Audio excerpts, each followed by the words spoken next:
Hi, it's me again with Corel Draw Tips and Tricks. Kind of a cool looking graphic. Several ways you can do it. Like if we've got and I've got some lines and I know how to get rid of them, but I just was lazy. You got some purple crosses that are out and you got some purple crosses that are in. And then you got some gray and light gray crosses that are out and some that are in. If you will take a screenshot of that right there, that's what you need. I don't normally give out measurements, but it makes some sense to make this thing 10 by 10. Hit P to put it in the center of the page. And then draw you a rectangle that is 2 inches. Set your nudge factor on 2 inches. And then that way, when you make a duplicate, they'll be right there together. I'm going to go and Control G, and then I'm going to hit P. I'm going to rotate them 45 degrees. I'm short, so I'm going to back up, holding down the Shift key and make these grow. Rotate it 45 degrees and then Control D and mirror it. That's all you need right there. Now, normally I say I don't have to trim off the outside, but we're going to put 2 of these side by side. So if you will hold down your Alt key, you can just basically draw a box around this and they'll all disappear, or almost. Now take this and change your nudge factor to 10 inches. Grab this, hit the plus key, and mirror that. Now all you got to think about is removing some lines.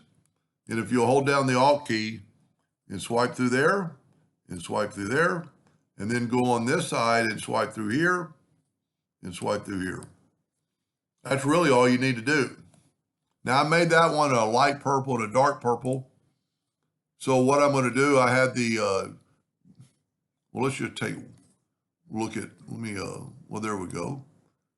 Kind of a good, see, I took away the outline. So I want a dark purple on the top and a dark purple on the bottom. So what I'm going to do, because it's actually 3 different lines, I'm going to take my Smart Fill tool. I'm going to use blue this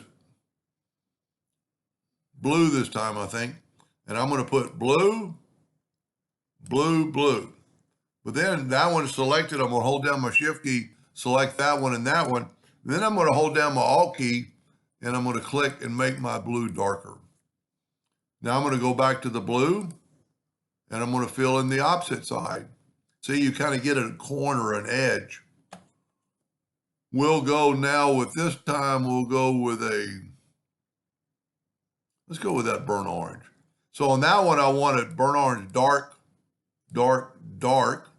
So I'm going to do the same thing, hold down the Shift key and grab those 3 and then switch to the Control key and make that darker.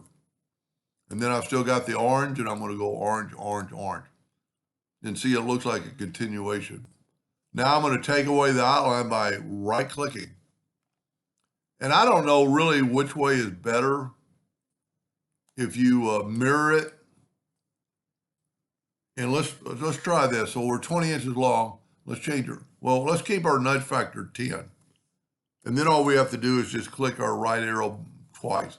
So I don't think it really matters if you do that. Sometimes it matters if you do this, but I think it's going to be the same. So it's really the same. And then you can hit the plus key and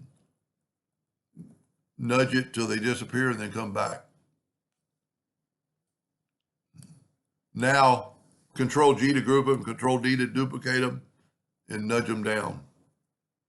Now this is going to, you know what? So this is going to matter. So you could either have it this way, or you could have it this way. Control D and mirror it. Well, I did Control D. Control D and get the 2-sided arrow and mirror it. So this is going to make a difference. So I'm going to hit the plus key and hit it twice.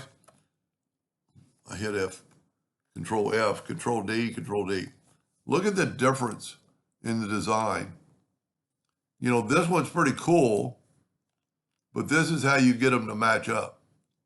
And like I said, I've got separation lines from where the Smart Fill filled into the hairline, and we can very easily get rid of that. But you could also select it all and put a black line around it. Kind of gives it a neat effect because it actually does lines everywhere. Or you could have a white line. It just totally changes it. Or you have no line, and when you put it like on a black background, the lines are going to look like that because they're going to see through the black. That's pretty cool. Anyway, I hope that gave you an idea or two, and thank you for watching.